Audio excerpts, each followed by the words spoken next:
Hi guys. इस video में आज क्लास 9th का 1.1 को कवर करेंगे। चलिए इसको देखते हैं क्वेश्चन को कैसे सॉल्व किया जाता है। क्वेश्चन नंबर 1 में दिया गया है। क्वेश्चन बोलता है जो नीचे दिए गए कथन सत्य है या असत्य है, कारण के साथ उत्तर दीजिए। पहला क्वेश्चन है प्रत्येक अपरिमेय संख्या एक वास्तविक संख्या होता है। तो यहाँ पर है अपरिमेय संख्या और वास्तविक संख्या। तो वास्तविक संख्या है, जानते हैं जितने प्रकार के हम संख्या पढ़ते हैं सभी संख्या क्या होता है, वास्तविक संख्या होता है। परिमेय संख्या हो, अपरिमेय संख्या हो, पूर्णांक संख्या हो, पूर्ण संख्या हो, प्राकृत संख्या हो, जितने भी संख्या है सबके सब क्या होता है, वास्तविक संख्या होता है। तो इसमें बोला है जब प्रत्येक अपरिमेय संख्या वास्तविक संख्या होता है, तो ये सही बात है क्योंकि अपरिमेय संख्या भी वास्तविक संख्या होता है, परिमेय भी वास्तविक होता है, प्राकृतिक भी वास्तविक होता है। तो इसमें से एक बोला है जो अपरिमेय संख्या वास्तविक संख्या होती है, तो ये क्या होती है, होती है। लिखेंगे ये सत्य है। सत्य मतलब सही और असत्य मतलब गलत। तो लिखेंगे यह सत्य है। सत्य है, सत्य है, क्योंकि क्योंकि अपरिमेय संख्या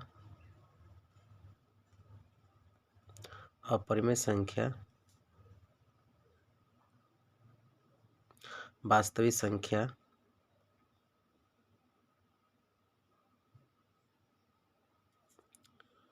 संख्या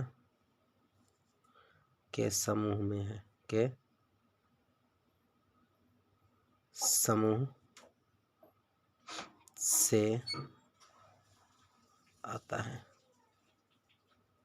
हो गया, एक नंबर सॉल्व हो गया। इसी तरह से सेकंड नंबर क्या बोलता है। सेकंड नंबर देखिए, संख्या रेखा का प्रत्येक बिंदु रूट एम के रूप का होता है। तो संख्या रेखा बोला है, तो संख्या रेखा के बारे में हमको नॉलेज होना चाहिए। तो जानते हैं ना, संख्या रेखा पर माइनस होता है, प्लस होता है, जीरो होता है, सारे संख्या होता है। चलो यहाँ पे हम दिखा देते हैं। संख्या रेखा पे खींच लिए, अगर बीच पॉइंट को लेते हैं तो इसमें जीरो होता है, इधर 1 होता है, इधर 2 होता है, 3 हुआ, 4 5। अगर इधर देखते हैं तो -1 -2 -3 -4 और -5 है ना। तो यहाँ पे क्या बोला है, इसमें जो संख्या रेखा पर रूट एम के रूप का होता है, और जहाँ पे बोला एम क्या है, प्राकृत संख्या है। तो एम हम देखते हैं संख्या रेखा पर, तो प्राकृत संख्या तो सिर्फ गिनती की संख्या कहते हैं, लेकिन संख्या रेखा पर क्या होता है, जीरो भी होता है, माइनस भी होता है, ये सारे संख्या होता है। तो क्या सारे संख्या को प्राकृत संख्या बोलेंगे, नहीं बोलेंगे। अगर इस पर हम रूट चढ़ाते हैं, बोलता है रूट एम, तो अगर हम इस पर रूट चढ़ाते हैं, इसी पे अगर रूट चढ़ाते हैं, तो अगर रूट चढ़ाए तो देखो संख्या रेखा पर सब पे रूट चढ़ा दिए, है ना। तो रूट चढ़ाए तो एक का तो रूट निकल जाएगा, 2 का निकलेगा क्या, नहीं निकलेगा। 3 का निकलेगा, नहीं निकलेगा। 4 का भी निकल जाएगा, लेकिन 5 का निकलेगा, नहीं निकलेगा। तो इस संख्या रेखा पर सभी संख्या का क्या अलग अलग मान निकलता है, नहीं निकलता है। रूट निकल इसका 4 का रूट निकल जाएगा, √4 का अगर देखते हैं तो इसका आंसर निकल जाएगा 2।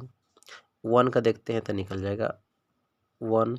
अगर इस तरह से 2 का देखते हैं तो 2 का तो निकलेगा नहीं, 3 का भी निकलेगा नहीं, 5 का भी निकलेगा नहीं। तो क्या है, संख्या रेखा पर सब प्राकृत संख्या हुआ, नहीं। कि गिनती को संख्या को हम प्राकृत संख्या बोलते हैं, लेकिन संख्या रेखा पर सब संख्या आता है तो प्राकृत संख्या ये नहीं होगा। हम लिखेंगे आंसर में, लिखेंगे हल में, हल लिखेंगे, सिर्फ लिखेंगे असत्य है, असत्य है, असत्य है, असत्य है। हो गया इसका आंसर। सेकेंड बोलता है जब प्रत्येक वास्तविक संख्या एक अपरिमेय संख्या होता है, तो बोलता है प्रत्येक वास्तविक संख्या एक अपरिमेय संख्या होता है। तो वास्तविक संख्या हम जानते हैं, जो वास्तविक संख्या के संग्रह में क्या होता है, अपरिमेय भी आता है, पूर्णांक भी होता है, पूर्ण भी होता है, सम भी, मतलब सब संख्या क्या होता है, वास्तविक संख्या होता है। तो उसमें अपरिमेय संख्या होती है, सब के सब अपरिमेय संख्या होती है। तो ये स्टैंडर्ड क्या है, गलत है। क्वेश्चन को समझो, बोलता है प्रत्येक वास्तविक संख्या, तो जितना भी वास्तविक संख्या होता है, परिमेय संख्या हो, अप्राकृत संख्या हो, पूर्ण संख्या हो, पूर्णांक संख्या हो, क्या सब के सब को बोल सकते हैं एक अपरिमेय संख्या, नहीं बोल सकते हैं। तो वही बात यहाँ बोलता है प्रत्येक वास्तविक संख्या, जितना भी वास्तविक संख्या होता है, जितने प्रकार की संख्या होता है, सबको अपरिमेय कैसे बोल देंगे, वो तो अपरिमेय संख्या सिर्फ अपरिमेय संख्या ही होगा। तो ये भी क्या हो जाएगा, असत्य हो जाएगा। तो इसका भी हल में क्या लिखेंगे, असत्य, असत्य है ना। सेकेंड क्वेश्चन को देखते हैं। सेकेंड क्वेश्चन है, क्या सभी धनात्मक पूर्णांकों के वर्गमूल अपरिमेय होता है? यदि नहीं तो एक ऐसी संख्या का वर्गमूल का उदाहरण दीजिए जो परिमेय है।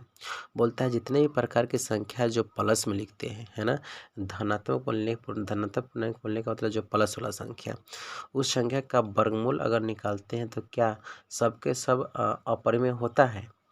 अगर ऐसा नहीं है तो एक ऐसा संख्या का उदाहरण दीजिए जो परिमेय संख्या है। ठीक है, तो हम सब धन वाला संख्या लिखते हैं प्लस वाला, जैसे कि 1 लिख लिए, 2, 3, 4, 5, 6, 7, 8, 9 डॉट डॉट बहुत सारी संख्या तो इतना तक लिख लिए। और सभी संख्या का वर्गमूल, तो सबका वर्गमूल अगर लगा देते हैं,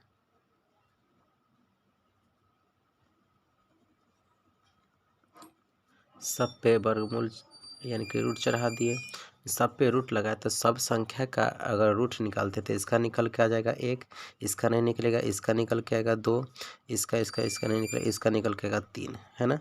तो इसमें देखा जा रहा है, तो बोलता है क्या, फिर से क्वेश्चन देखो, तो सभी धनात्मक पूर्णांकों का वर्गमूल अपरिमेय होता है। तो जितना भी धनात्मक पूर्णांक था सबका हमने वर्गमूल चढ़ाया, तो क्या सबके सब अपरिमेय हुआ? नहीं, क्योंकि हम ये एक तो हमारे पास परिमेय संख्या हो गया, ये भी क्या हो गया, परिमेय संख्या हो गया, ये भी क्या होगा, परिमेय संख्या हो गया। हाँ, कुछ अपरिमेय है, लेकिन सब के सब क्या अपरिमेय है? नहीं है ना। तो इसको लिख सकते हैं, जो यहाँ लिखेंगे यह गलत है ना, लिखेंगे हल में गलत है ना, गलत है। लिखेंगे प्रत्येक, लिखेंगे सभी धनात्मक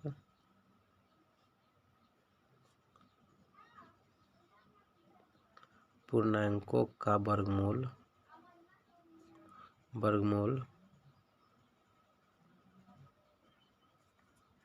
अपरिमेय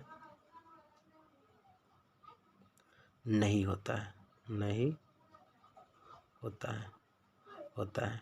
अगर उदाहरण देना है तो उदाहरण में लिख लेते हैं, उदाहरण में लिख लेंगे √4। और √4 का वर्गमूल कितना होता है? √4 बराबर लिखेंगे 2, लिखेंगे यह एक परिमेय संख्या है, परिमेय संख्या है, अपरिमेय नहीं, अपरिमेय नहीं। ठीक है, इस तरह से अब 3 नंबर क्वेश्चन को देखते हैं। 3 नंबर का तो दिखाए कि संख्या रेखा पर √5 पे किस प्रकार निरूपित किया जा सकता है। तो संख्या रेखा पर √5 को निरूपित करना है, तो चलिए इस चीज़ को हम देखते हैं, संख्या रेखा पर √5 को कैसे हम निरूपित करते हैं। तो इसके लिए आपको स्केल की जरूरत होगा, फीट की जरूरत होगा। चलिए संख्या रेखा पर दे सकते हैं फीट, चलिए इसी से हम काम चलाते हैं संख्या रेखा पर। तो मान लीजिए एक संख्या रेखा बना लेते हैं, यहाँ से एक रेखा बना लिया, ठीक है ना। इस रेखा का पॉइंट दे देते हैं, सपोज मान लिया संख्या रेखा पर √5 को दर्शाना है, तो यहाँ पर एक कोई बिंदु दे देते हैं, जैसे इसका नाम लेते हैं P, इसका नाम देते हैं क्या, Q, है ना। और इसका 2 पॉइंट दे देते हैं, जैसे कि यहाँ से यहाँ तक क्या है 1, और यहाँ से यहाँ तक क्या है 1, यानी कि यहाँ से यहाँ तक कितना हुआ, ये 1 हो गया, ये कितना हुआ, 2 हुआ, है ना। फिर यहाँ से हल्का सा अब माप लेंगे, अब माप करके एक बिंदु ऊपर से बढ़ा लेंगे, ठीक है ना, फीट से। तो इतना माप हम ले लिए, जैसे कि यहाँ से यहाँ तक के 1 हुआ ना, तो इतना ही माप के हिसाब से ऊपर में हम भी क्या ले लिए, 1 ले लिए, ठीक है ना। अब ये दोनों को क्या कर लेंगे, मिला लेंगे, ये दोनों को ऐसे करके मिला लेंगे। तो मिला लेने के बाद क्या हमको लगता है, एक समकोण त्रिभुज की ओर आंतरित होने लगता है, समकोण त्रिभुज की तरफ पिक्चर दिखाई देने लगता है। देखो, तो ये आप क्या करेंगे, एक स्केल लेंगे, स्केल के माध्यम से 2 सेंटीमीटर नाप लेंगे, है ना, 2 सेंटीमीटर नाप करके फिर हाइट 1 सेंटीमीटर नाप लेंगे और लिख लेंगे। अब इसको हमको इसमें देखा जा रहा है, तो ये हमारे पास क्या हो रहा है, कर्ण हो रहा है, ये क्या हो रहा है आपका लंब हो रहा है, ये क्या हो रहा है आपको बेस यानी कि आधार हो रहा है। तो एक इसको हम लिख सकते हैं कर्ण परपेंडिकुलर, या ये हाइपोटेनस, यानी कि इसको लिख सकते हैं कर्ण होता है ये लंब होता है, परपेंडिकुलर ये बेस होता है, आधार होता है ना। तो इसको हमें पाइथागोरस प्रमेय के माध्यम से इसको बनाना होगा। किसके माध्यम से? पाइथागोरस के माध्यम से, पाइथागोरस। तो पाइथागोरस एक थ्योरम के अनुसार से इसको एक फार्मूला दिए थे, बोले थे कर्ण के स्क्वायर अगर करते हैं, कर्ण के स्क्वायर करते हैं तो क्या होगा? लंब के स्क्वायर और आधार के स्क्वायर दोनों को जोड़ेंगे तब किसके स्क्वायर के बराबर होगा? कर्ण के स्क्वायर के बराबर होगा। तो यहाँ पर हम देख रहे हैं इस चीज़ को, तो देखिए यहाँ पर हमारे पास क्या है? आधार कितना हुआ? यहाँ से यहाँ तक के देखेंगे पूरा दूरी, तो पूरा दूरी कितना निकल के आएगा हमारे पास यहाँ से यहाँ तक के? क्योंकि एक एक दो यानी कि 2 निकल के आएगा, है ना। तो आपको लंब कितना हो जाएगा? कर्ण तो हमें निकालना ही है, तो कर्ण के कर्ण हम छोड़ देते हैं, है ना। कर्ण स्क्वायर के कर्ण स्क्वायर, और लंब स्क्वायर कितना है? लंब 1 है तो 1 के स्क्वायर, आधार स्क्वायर कितना हुआ? 2 है तो 2 के स्क्वायर कर लेंगे। देखो कर्ण के कर्ण यहाँ रखेंगे, बराबर कर्ण स्क्वायर यहाँ होगा, इधर क्या होगा? 1 के स्क्वायर 1 होगा, 2 के स्क्वायर कितना होगा? 4 होगा, 4 दे दिए। तो कर्ण स्क्वायर यहाँ पे छोड़ देते हैं अभी, कर्ण स्क्वायर इधर दोनों को जोड़ेंगे कितना होगा? 5 होगा। यहाँ पे कर्ण स्क्वायर है, अगर सिर्फ कर्ण लिखेंगे तो रूट इधर चल जाएगा, स्क्वायर खत्म होगा तो रूट इधर आएगा, बराबर किधर? तो √5 होगा। हमारे पास कर्ण यही है तो इसको हम कितना प्राप्त हो गया? √5। अब देखो हमारे पास जितना दूरी ये वाला पार्ट से है, अगर मान लिया जाए एक वृत्त की अगर त्रिज्या अगर ये होता तो ये अगर वृत्त ऐसे ड्राइंग करते थे, इधर एक संख्या इसको रेखा को बढ़ा देंगे, है ना। से इसको हम बढ़ा दिए। चलो इसको हम माप लेते हैं, माप के अनुसार से हम इसको बनाते हैं। संख्या रेखा पर ना कहता है, चलो संख्या रेखा तो है नहीं, तो इस संख्या रेखा पर चलो इसका इतना माप लिए, कितना हुआ ये? √5। इसको इतना कम कर लेते हैं, क्या हुआ? √5 हुआ। तो इसको अगर संख्या रेखा संख्या रेखा तो हमारे पास ई है, संख्या रेखा तो हमारे पास ई है, अगर इस पे दर्शाना है तो कैसे? देखो इतना अगर मान लीजिए ई जितना दूरी होगा तो उतना ही हिसाब से इधर कन्हों पे चेन काटेंगे तो इसका यहाँ से लेकर यहाँ तक उतना ही दूरी होगा। उसी तरह से इसको अगर लेकर के हम इधर इस पे काटते हैं तो इधर भी तो होगा इतना ही दूरी होगा ना। यहाँ पर देखिए यहाँ पर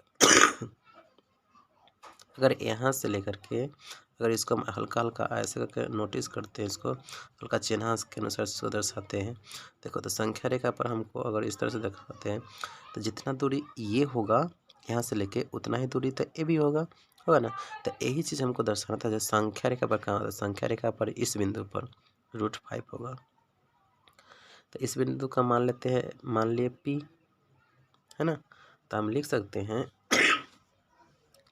हैं जो यहाँ लिखेंगे, यहाँ बिंदु P बिंदु लिख देंगे, सॉरी लिखेंगे संख्या रेखा पर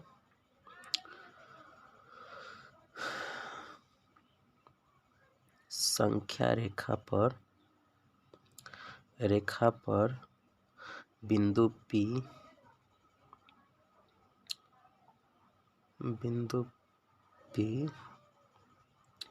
√5 को निरूपित करता है। थैंक यू दोस्तों।